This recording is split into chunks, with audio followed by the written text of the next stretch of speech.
ನಮಸ್ಕಾರ ಎಲ್ಲರಿಗೂ ಭುವಿ ಎಜುಕೇಟ್ಗೆ ಸ್ವಾಗತ.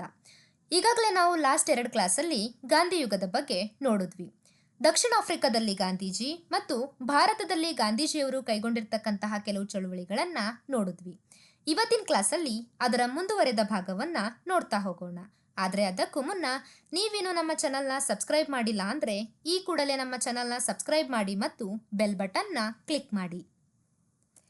ಈಗಾಗಲೇ ಲಾಸ್ಟ್ ಕ್ಲಾಸಲ್ಲಿ ನೋಡಿರ್ತಕ್ಕಂತಹ ಕೆಲವು ಚಳುವಳಿಗಳನ್ನು ಚಿಕ್ಕದಾಗಿ ಇನ್ನೊಂದ್ಸಲ ನೋಡ್ತಾ ಹೋಗೋಣ.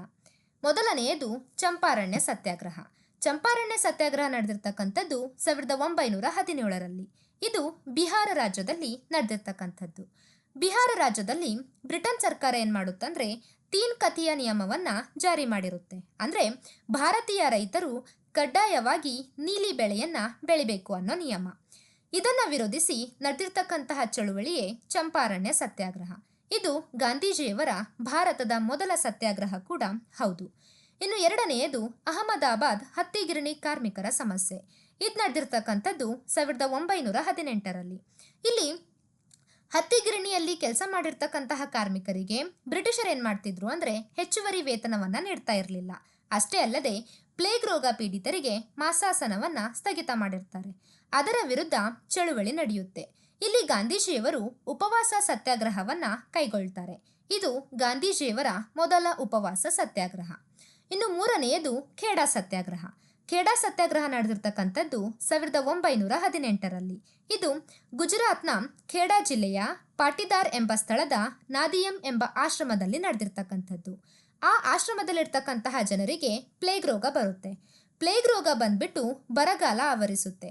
ಅಲ್ಲಿ ಬರಗಾಲ ಆವರಿಸಿದ್ರೂ ಕೂಡ ಬ್ರಿಟಿಷರ್ ಏನ್ ಮಾಡ್ತಾರಂದ್ರೆ ರೈತರ ಮೇಲೆ ತೆರಿಗೆಯನ್ನ ವಿಧಿಸ್ತಾರೆ. ಇದನ್ನ ವಿರೋಧಿಸಿ ನಡೆದಿರ್ತಕ್ಕಂತಹ ಚಳುವಳಿಯೇ ಖೇಡಾ ಸತ್ಯಾಗ್ರಹ. ಇನ್ನು ರೌಲತ್ ಕಾಯ್ದೆ. ರೌಲತ್ ಕಾಯ್ದೆ ಜಾರಿಗೆ ಬಂದಿರತಕ್ಕಂಥದ್ದು 1919ರಲ್ಲಿ.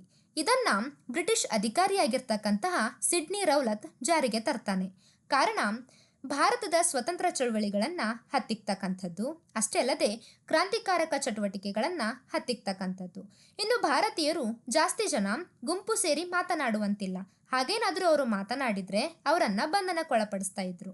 ಇನ್ನು ಭಾರತೀಯರು ಶಸ್ತ್ರಾಸ್ತ್ರಗಳನ್ನ ಹೊಂದುವಂತಿಲ್ಲ ಎಂಬ ಕಾಯ್ದೆಯನ್ನ ಈತ ಜಾರಿಗೆ ತರ್ತಾನೆ. ಇದನ್ನ ವಿರೋಧಿಸಿ ಡಾಕ್ಟರ್ ಸತ್ಯಪಾಲ್ ಮತ್ತು ಸೈಫುದ್ದೀನ್ ಕಿಚ್ಲು ಏನ್ ಮಾಡ್ತಾರಂದ್ರೆ ಪ್ರತಿಭಟನೆಯನ್ನ ಪ್ರಾರಂಭ ಮಾಡ್ತಾರೆ. ಆಗ ಇವರನ್ನ ಬ್ರಿಟಿಷರು ಬಂಧನಕ್ಕೆ ಒಳಪಡಿಸ್ತಾರೆ. ಇದನ್ನ ವಿರೋಧಿಸಿ ಪಂಜಾಬ್ನ ಜಲಿಯನ್ ವಾಲಾಬಾಗ್ ಉದ್ಯಾನವನದಲ್ಲಿ ಭಾರತೀಯರೇನ್ ಮಾಡ್ತಾರಂದ್ರೆ ಶಾಂತಿಯುತ ಪ್ರತಿಭಟನೆಯನ್ನ ಮಾಡ್ತಿರ್ತಾರೆ. ಆಗ ಜನರಲ್ ಡಯರ್ 150 ಬಂದೂಕುಧಾರಿಗಳೊಂದಿಗೆ ಆ ಉದ್ಯಾನವನದಲ್ಲಿ ಬಂದ್ಬಿಟ್ಟು ಗುಂಡಿನ ಸುರಿಮಳೆಯನ್ನ ಸುರಿಸ್ತಾನೆ. ಆಗ 379 ಜನ ಭಾರತೀಯರು ಮರಣ ಹೊಂದ್ಬಿಟ್ಟು 1000ಕ್ಕೂ ಹೆಚ್ಚು ಜನ ಗಾಯಗಳಾಗ್ತಾರೆ. ಇದನ್ನೇ ನಾವು ಜಲಿಯನ್ ವಾಲಾಬಾಗ್ ಹತ್ಯಾಕಾಂಡ ಅಂತ ಕರಿತೀವಿ. ಇನ್ನು ಹಂಟರ್ ಆಯೋಗ. ಇದು 1920ರಲ್ಲಿ ನೇಮಕವಾಗಿರ್ತಕ್ಕಂಥದ್ದು. ಇದನ್ನ ಭಾರತೀಯರ ಒತ್ತಾಯದ ಮೇಲೆಗೆ ಜಲಿಯನ್ ವಾಲಾಬಾಗ್ ದುರಂತಕ್ಕೆ ಸಂಬಂಧಪಟ್ಟಿರ್ತಕ್ಕಂತಹ ಮಾಹಿತಿಯನ್ನ ಕಲೆ ಹಾಕಿ ವರದಿ ನೀಡಲು ನೇಮಕವಾಗಿರ್ತಕ್ಕಂತಹ ಆಯೋಗವೇ ಹಂಟರ್ ಆಯೋಗ. ಇದಿಷ್ಟು ನಾವು ಈಗಾಗಲೇ ಲಾಸ್ಟ್ ಕ್ಲಾಸಲ್ಲಿ ನೋಡಿರ್ತಕ್ಕಂಥದ್ದು. ಇವತ್ತಿನ ಕ್ಲಾಸಲ್ಲಿ ನಾವು ನೋಡಬೇಕಾಗಿರ್ತಕ್ಕಂತಹ ಚಳುವಳಿಗಳು ಖಿಲಾಫತ್ ಚಳುವಳಿಗಳು, ಅಸಹಕಾರ ಚಳುವಳಿ, ಚೌರಿ ಚೌರ್ ಘಟನೆ. ಮೊದಲನೆಯದು ಖಿಲಾಫತ್ ಚಳುವಳಿ. ಖಿಲಾಫತ್ ಚಳುವಳಿ ನಡೆದಿರ್ತಕ್ಕಂಥದ್ದು 1919ರಿಂದ 1922ರಲ್ಲಿ. ಈ ಚಳುವಳಿಯನ್ನ ಪಾನ್ ಇಸ್ಲಾಮಿಕ್ ಚಳುವಳಿ ಎಂದು ಕೂಡ ಕರೆಯುತ್ತೇವೆ. ಈ ಚಳುವಳಿ ನಡೆಯಲು ಮುಖ್ಯ ಕಾರಣ ಏನು ಅಂತ ನೋಡ್ತಾ ಹೋಗೋಣ. ಮೊದಲ ಮಹಾಯುದ್ಧದಲ್ಲಿ ಬ್ರಿಟನ್ ದೇಶ ಮತ್ತು ಟರ್ಕಿ ದೇಶದ ನಡುವೆ ಯುದ್ಧವಾಗುತ್ತೆ. ಆಗ ಬ್ರಿಟನ್ ದೇಶ ಗೆಲುವನ್ನ ಸಾಧಿಸಿ ಟರ್ಕಿ ದೇಶ ಸೋಲನ್ನು ಅನುಭವಿಸುತ್ತೆ. ಇದರ ಪರಿಣಾಮ ಬ್ರಿಟನ್ ದೇಶ ಮತ್ತು ಟರ್ಕಿ ದೇಶಗಳ ನಡುವೆ ಒಂದು ಒಪ್ಪಂದವಾಗುತ್ತೆ. ಆ ಒಪ್ಪಂದವೇ ಸೆವರ್ಸ್ ಒಪ್ಪಂದ. ಈ ಒಪ್ಪಂದದ ಪರಿಣಾಮದಿಂದ ಬ್ರಿಟನ್ ದೇಶವು ಟರ್ಕಿಯ ಕೆಲವು ಪ್ರದೇಶಗಳನ್ನ ಕ್ರೈಸ್ತ ಆಧಾರಿತ ಪ್ರದೇಶಗಳನ್ನಾಗಿ ಪರಿವರ್ತನೆ ಮಾಡಿ ಟರ್ಕಿಯ ಖಲೀಫನಾಗಿರ್ತಕ್ಕಂತಹ ಅಬ್ದುಲ್ ಮಜೀದ್ನನ್ನ ಖಲೀಫನ ಸ್ಥಾನದಿಂದ ಕೆಳಗಿಳಿಸಿ ಅವಮಾನ ಮಾಡುತ್ತೆ. ಇದು ಜಗತ್ತಿನ ಮುಸಲ್ಮಾನರಿಗೆ ಮಾಡಿರ್ತಕ್ಕಂತಹ ಅವಮಾನವೆಂದು ಪರಿಗಣಿಸಲಾಯಿತು. ಆದ ಕಾರಣ ಜಗತ್ತಿನಾದ್ಯಂತ ಏನಾಗುತ್ತಂದ್ರೆ ಮುಸಲ್ಮಾನರು ಬ್ರಿಟನ್ ದೇಶದ ವಿರುದ್ಧ ತಿರುಗಿ ಬೀಳ್ತಾರೆ. ಅಷ್ಟೇ ಅಲ್ಲದೆ ಭಾರತದಲ್ಲಿರ್ತಕ್ಕಂತಹ ಭಾರತೀಯ ಮುಸಲ್ಮಾನರು ಭಾರತದಲ್ಲಿರ್ತಕ್ಕಂತಹ ಬ್ರಿಟಿಷರ ವಿರುದ್ಧ ತಿರುಗಿ ಬೀಳ್ತಾರೆ. ಇದನ್ನೇ ನಾವು ಖಿಲಾಫತ್ ಚಳುವಳಿ ಎಂದು ಕರಿತೀವಿ. ಇದನ್ನ ಅಥವಾ ಇದರ ನಾಯಕರು ಅಲಿ ಸಹೋದರರಾಗಿರ್ತಕ್ಕಂತಹ ಶೌಕತ್ ಅಲಿ ಮತ್ತು ಮಹಮ್ಮದ್ ಅಲಿ.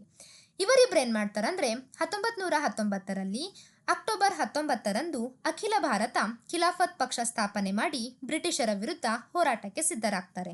ಅದೇ ಸಮಯದಲ್ಲಿ ಗಾಂಧೀಜಿಯವರು ಕೂಡ ಭಾರತೀಯ ಮುಸ್ಲಿಂಗಳನ್ನು ರಾಷ್ಟ್ರೀಯ ಚಳುವಳಿಗೆ ಸೇರಿಸಿಕೊಳ್ಬೇಕು ಅನ್ನೋ ಉದ್ದೇಶದಿಂದ ಈ ಚಳುವಳಿಗಳನ್ನ ಬೆಂಬಲ ಕೊಡ್ತಾರೆ. ಈ ಸಂದರ್ಭದಲ್ಲಿ ಗಾಂಧೀಜಿಯವರು ಹಿಂದೂ ಮತ್ತು ಮುಸಲ್ಮಾನರು ಒಂದಾಗಿ ಬ್ರಿಟಿಷರ ವಿರುದ್ಧ ಹೋರಾಡುವುದಕ್ಕೆ 100 ವರ್ಷಕ್ಕೊಮ್ಮೆ ಬರ್ತಕ್ಕಂಥ ಒಂದು ಸುವರ್ಣ ಅವಕಾಶ ಎಂಬ ಹೇಳಿಕೆಯನ್ನ ಕೊಡ್ತಾರೆ. ಮುಂದೆ 1920 ಅಕ್ಟೋಬರ್ 19ರಂದು ಖಿಲಾಫತ್ ದಿವಸ್ ಎಂದು ಆಚರಣೆ ಮಾಡಿ ಭಾರತೀಯ ಮುಸಲ್ಮಾನರೇನ್ ಮಾಡ್ತಾರೋ ಅಥವಾ ಭಾರತದಲ್ಲಿರ್ತಕ್ಕಂತಹ ಮುಸಲ್ಮಾನರೇನ್ ಮಾಡ್ತಾರಂದ್ರೆ ಬ್ರಿಟಿಷರ ಮುಂದೆ ಕೆಲವು ಬೇಡಿಕೆಗಳನ್ನ ಇಡ್ತಾರೆ.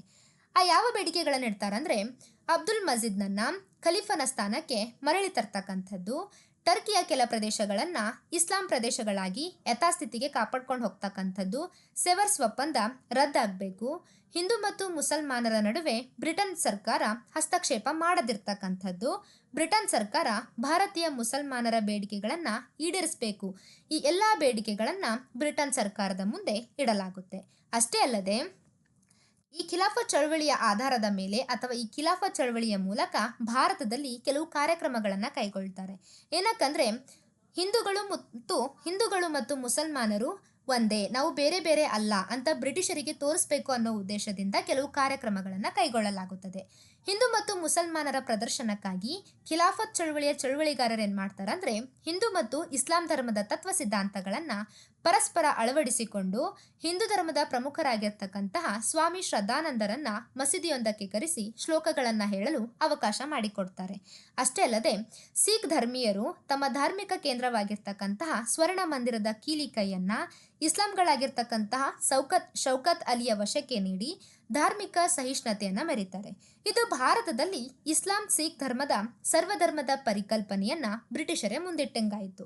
ಅಷ್ಟೇ ಅಲ್ಲದೆ ಈ ಎಲ್ಲ ಆಧಾರಗಳನ್ನ ಅಂದ್ರೆ ಭಾರತದಲ್ಲಿ ಹಿಂದೂಗಳು ಮತ್ತು ಮುಸ್ಲಿಂಗಳು ಅಷ್ಟೇ ಅಲ್ಲದೆ ಸಿಖರು ಕೈಗೊಳ್ತಿರ್ತಕ್ಕಂತಹ ಈ ಕಾರ್ಯಕ್ರಮವನ್ನ, ಈ ಮೇಲಿನ ಎಲ್ಲಾ ಘಟನಾವಳಿಗಳನ್ನ ಆಧರಿಸಿ ಬ್ರಿಟನ್ ಸರ್ಕಾರ ಏನ್ ಮಾಡುತ್ತಂದ್ರೆ ಟರ್ಕಿ ದೇಶದಲ್ಲಿ ಅಬ್ದುಲ್ ಪಾಸನನ್ನ ನೇತೃತ್ವದಲ್ಲಿ ಪ್ರಜಾಪ್ರಭುತ್ವ ಸರ್ಕಾರದ ರಚನೆಗೆ ಅವಕಾಶ ಮಾಡಿಕೊಡುತ್ತೆ.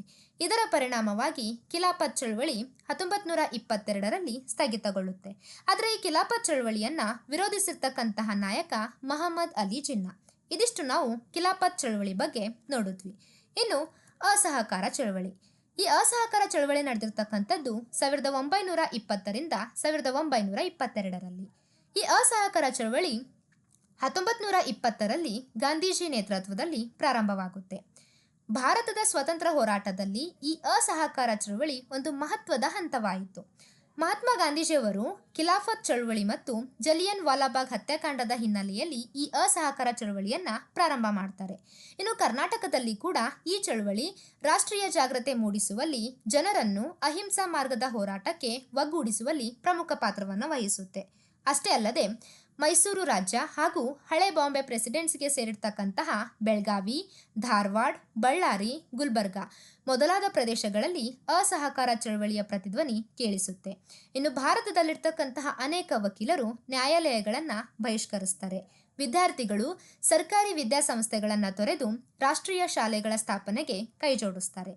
ರಾಷ್ಟ್ರೀಯ ಕಾನ್ಫರೆನ್ಸ್ಗಳು, ಸಭೆಗಳು, ಪ್ರತಿಭಟನೆಗಳು ಏನ್ ಮಾಡುತ್ತಂದ್ರೆ ವಿದೇಶಿ ಬಟ್ಟೆಗಳಿಗೆ ಬಹಿಷ್ಕರಿಸುತ್ತೆ, ಮದ್ಯಪಾನವನ್ನ ತ್ಯಾಗ ಮಾಡ್ರಿ ಅಂತ ಹೇಳುತ್ತೆ. ಅಷ್ಟೇ ಅಲ್ಲದೆ ಭಾರತದಲ್ಲಿರ್ತಕ್ಕಂತಹ ಖಾದಿ ಬಳಕೆಯನ್ನ ಜಾಸ್ತಿ ಮಾಡಿ ಅಂತ ಈ ಚಳವಳಿಯ ಮೂಲಕ ಹೇಳುತ್ತೆ. ಇನ್ನು ಕರ್ನಾಟಕದಲ್ಲಿ ಈ ಚಳವಳಿಯ ನೇತೃತ್ವ ವಹಿಸಿಕೊಂಡಿರ್ತಕ್ಕಂಥವರು Aluru Venkatarao, S Nanjundaiah, BM Srinivasaiah, NS Hadekar ಮೊದಲಾದವರು. ಇನ್ನು ಇದೇ ಸಂದರ್ಭದಲ್ಲಿ ಭಾರತದಲ್ಲಿ ಏನಾಗುತ್ತಂದ್ರೆ ಕಾಂಗ್ರೆಸ್ ಅಧಿವೇಶನಗಳು ಪ್ರಾರಂಭವಾಗುತ್ತೆ. 1920ರಲ್ಲಿ ಕೋಲ್ಕತ್ತಾ ರಾಷ್ಟ್ರೀಯ ಕಾಂಗ್ರೆಸ್ ಅಧಿವೇಶನ ಪ್ರಾರಂಭವಾಗುತ್ತೆ. ಅದರ ಅಧ್ಯಕ್ಷರು ಲಾಲಾ ಲಜಪತ್ ರಾಯ್. ಇವರೇನ್ ಮಾಡ್ತಾರಂದ್ರೆ ಒಂದು ನಿರ್ಣಯವನ್ನ ತೆಗೊಳ್ತಾರೆ. ಏನಂದ್ರೆ ಅಸಹಕಾರ ಚಳವಳಿಗೆ ಸಂಬಂಧಪಟ್ಟಿರ್ತಕ್ಕಂಥ ನಿರ್ಣಯವನ್ನ ಕೈಗೊಳ್ತಾರೆ. ಆದ್ರೆ ಅದು ಜಾರಿ ಬರಲ್ಲ. ಮುಂದೆ 1920ರಲ್ಲಿ ನಾಗ್ಪುರ್ ರಾಷ್ಟ್ರೀಯ ಕಾಂಗ್ರೆಸ್ ಅಧಿವೇಶನ ಪ್ರಾರಂಭವಾಗುತ್ತೆ. ಅದರ ಅಧ್ಯಕ್ಷರು ವಿಜಯ್ ರಾಘವಚಾರಿ. ಇವರು ಕೂಡ ನಿರ್ಣಯವನ್ನ ತೆಕ್ಕೋತಾರೆ. ಏನಂದ್ರೆ ಅಸಹಕಾರ ಚಳವಳಿಗೆ ಸಂಬಂಧಪಟ್ಟಿರ್ತಕ್ಕಂತಹ ಕೆಲವು ನಿರ್ಣಯವನ್ನ ತೆಕ್ಕೋತಾರೆ. ಆಗ ಇದರ ನೇತೃತ್ವ ವಹಿಸಿಕೊಂಡಿರ್ತಕ್ಕಂಥವರು ಮಹಾತ್ಮ ಗಾಂಧೀಜಿಯವರು. ಮಹಾತ್ಮ ಗಾಂಧೀಜಿಯವರು ಏನ್ ಹೇಳ್ತಾರಂದ್ರೆ ಸತ್ಯ ಮತ್ತು ಅಹಿಂಸೆ ಆಧಾರಿತ ಚಳವಳಿಗಳನ್ನ ಮಾಡಬೇಕು. ಅಂದರೆ ಯಾವುದೇ ರೀತಿಯ ಯಾರಿಗೆ ಹಿಂಸೆ ಮಾಡಬಾರ್ದು, ಅಹಿಂಸೆ ಆಧಾರಿತ ಚಳವಳಿಯನ್ನೇ ಮಾಡಬೇಕು ಅಂತ ಮಹಾತ್ಮ ಗಾಂಧೀಜಿಯವರು ಹೇಳ್ತಾರೆ. ಮುಂದೆ 1920 ಆಗಸ್ಟ್ 1ರಂದು ಏನಾಗುತ್ತಂದ್ರೆ ಅಸಹಕಾರ ಚಳವಳಿ ಪ್ರಾರಂಭವಾಗುತ್ತೆ. ಇದೇ ಸಂದರ್ಭದಲ್ಲಿ ತಿಲಕರ ಮರಣ ಕೂಡ ಆಗುತ್ತೆ. ಆಗ ಗಾಂಧೀಜಿಯವರು ತಿಲಕರ ಮರಣವನ್ನ ಕುರಿತು ಸ್ವರಾಜ್ಯದ ಮಹಾನ್ ಚೇತನ ಅಮರವಾಗಲಿ ಎಂದು ಹೇಳಿಕೆಯನ್ನ ಕೊಡ್ತಾರೆ. ಮುಂದೆ 1921ರಲ್ಲಿ ಬ್ರಿಟನ್ ರಾಜಕುಮಾರನಾಗಿರ್ತಕ್ಕಂತಹ ವೆಲ್ಸ್ ಎಡ್ವರ್ಡ್ ಭಾರತಕ್ಕೆ ಭೇಟಿ ಕೊಡ್ತಾನೆ. ಈತ ಭಾರತಕ್ಕೆ ಭೇಟಿ ಕೊಟ್ಟಿರ್ತಕ್ಕಂತಹ ಸಂದರ್ಭದಲ್ಲಿ ಕ್ರೈಸ್ತ, ಸಿಖ್ ಮತ್ತು ಹಿಂದೂ ಮುಸಲ್ಮಾನರ ಸಂಘರ್ಷವಾಗುತ್ತೆ. ಈ ಸಂಘರ್ಷದಲ್ಲಿ 50 ಜನ ಮರಣ ಹೊಂದುತ್ತಾರೆ. ಈ ಮರಣವನ್ನ ನೋಡಿರ್ತಕ್ಕಂತಹ ಗಾಂಧೀಜಿಯವರು ಒಂದು ಹೇಳಿಕೆಯನ್ನ ಕೊಡ್ತಾರೆ. ಏನಂದ್ರೆ, ಸಿಖ್ ಮತ್ತು ಕ್ರೈಸ್ತರನ್ನ ಸಂಘರ್ಷದಿಂದ ರಕ್ಷಣೆ ಮಾಡದ ಹಿಂದೂ ಮತ್ತು ಮುಸಲ್ಮಾನರು ಸ್ವತಂತ್ರಕ್ಕೆ ಯೋಗ್ಯರಲ್ಲ ಎಂಬ ಹೇಳಿಕೆಯನ್ನ ಕೊಡ್ತಾರೆ. ಅಂದ್ರೆ ಗಾಂಧೀಜಿಯವರು ಏನ್ ಅನ್ಕೊಂಡಿದ್ರು, ಅಹಿಂಸೆ ಆಧಾರಿತ ಚಳವಳಿಯನ್ನ ಮಾಡಬೇಕು, ಹಿಂಸೆ ಮಾಡಬಾರ್ದು ಅಂತ ಹೇಳಿದ್ರು. ಸೊ ಈ ಮರಣ ಅವ್ರ ಮೇಲೆ ಏನಾಗುತ್ತೆ ಅಂದ್ರೆ ಒಂದು ಪ್ರಭಾವ ಬೀರುತ್ತೆ. ಅಷ್ಟೇ ಅಲ್ಲದೆ ರಾಜ್ಕುಮಾರನ ವಿರುದ್ಧ ಹರತಾಳ ಮುಷ್ಕರಗಳು ಕೂಡ ನಡೆಯುತ್ತೆ. ಇದು ಅಸಹಕಾರ ಚಳವಳಿ ಬಗ್ಗೆ ನೋಡಿದ್ವಿ. ಇನ್ನು ಚೌರಿ ಚೌರ್ ಘಟನೆ ನಡೆದಿರ್ತಕ್ಕಂಥದ್ದು 1922 ಫೆಬ್ರವರಿ 4ರಂದು. ಇದೆಲ್ಲ ನಡೆಯುತ್ತೆ ಅಂದ್ರೆ ಉತ್ತರ ಪ್ರದೇಶದ ಗೋರಖ್ಪುರದಲ್ಲಿ ಭಾರತೀಯ ಪ್ರತಿಭಟನಾಕಾರರು ಶಾಂತಿಯುತವಾಗಿ ಪ್ರತಿಭಟನೆ ಮಾಡ್ತಾ ಇರ್ತಾರೆ. ಅದೇ ಸಮಯದಲ್ಲಿ ಬ್ರಿಟಿಷ್ ಅಧಿಕಾರಿ ಏನ್ ಮಾಡ್ತಾರೆ ಅಂದ್ರೆ ಹಠಾತ್ ಆಗಿ ಲಾಠಿ ಚಾರ್ಜ್ ಅನ್ನ ಪ್ರಾರಂಭ ಮಾಡ್ತಾರೆ. ಆಗ ಇದರ ಪರಿಣಾಮ ಅಂದ್ರೆ ಬ್ರಿಟಿಷರು ಪ್ರತಿಭಟನಾಕಾರರ ಮೇಲೆ ಲಾಠಿ ಚಾರ್ಜ್ ಮಾಡ್ತಕ್ಕಂಥ ಸಂದರ್ಭದಲ್ಲಿ ಭಾರತೀಯ ಪ್ರತಿಭಟನಾಕಾರರು ಏನ್ ಮಾಡ್ತಾರೆ ಅಂದ್ರೆ 22 ಬ್ರಿಟಿಷ್ ಪೊಲೀಸರನ್ನ ಚೌರಿ ಚೌರ್ ಎಂಬ ಠಾಣೆಯೊಳಗೆ ದೂಡಿ ಬೆಂಕಿ ಹಚ್ತಾರೆ. ಅದರ ಪರಿಣಾಮ 22 ಪೊಲೀಸ್ ಅಧಿಕಾರಿಗಳು ಸಜೀವವಾಗಿ ಸುಟ್ಟೋಗ್ತಾರೆ. ಆಗ ಗಾಂಧೀಜಿಯವರು ಏನ್ ಮಾಡ್ತಾರಂದ್ರೆ ಬಾರ್ಡೋಲಿ ಘೋಷಣೆಯ ಮೂಲಕ ಗಾಂಧೀಜಿಯವರು ಅಸಹಕಾರ ಚಳವಳಿಯನ್ನ ಹಿಂಪಡಿತಾರೆ. ಕಾರಣ ಅವ್ರು ಹೇಳಿರ್ತಕ್ಕಂಥದ್ದು ಅಹಿಂಸೆ ಆಧಾರಿತ ಚಳವಳಿ. ಇನ್ನು ಗಾಂಧೀಜಿಯವರು ಏನ್ ಮಾಡ್ತಾರಂದ್ರೆ ಈ ಘೋಷಣೆಯನ್ನ ಚೌರಿ ಚೌರ್ ಘಟನೆಯನ್ನ ಅಸಹಕಾರ ಚಳವಳಿಯನ್ನ ಹಿಂಪಡೆದಿದ್ರಿಂದ ಗಾಂಧೀಜಿಯವರ ವಿರುದ್ಧ ಟೀಕೆಗಳು ಬರುತ್ತೆ. ನೆಹರು ಅವರು ಏನ್ ಹೇಳ್ತಾರಂದ್ರೆ, ಕನ್ಯಾಕುಮಾರಿಯ ಯಾವುದೋ ಒಂದು ಹಳ್ಳಿ ಎಸಗಿರ್ತಕ್ಕಂತಹ ತಪ್ಪಿಗೆ ಹಿಮಾಲಯದ ತಪ್ಪಲಿನ ಹಳ್ಳಿಗೆ ಶಿಕ್ಷೆ ಕೊಡುವುದು ಯಾವ ನ್ಯಾಯ ಎಂದು ಹೇಳಿಕೆಯನ್ನ ಕೊಡ್ತಾರೆ. ಇನ್ನು ಸುಭಾಷ್ ಚಂದ್ರ ಬೋಸ್ ಅವರು ಇದೊಂದು ರಾಷ್ಟ್ರೀಯ ದುರಂತ ಅಂತ ಹೇಳ್ತಾರೆ.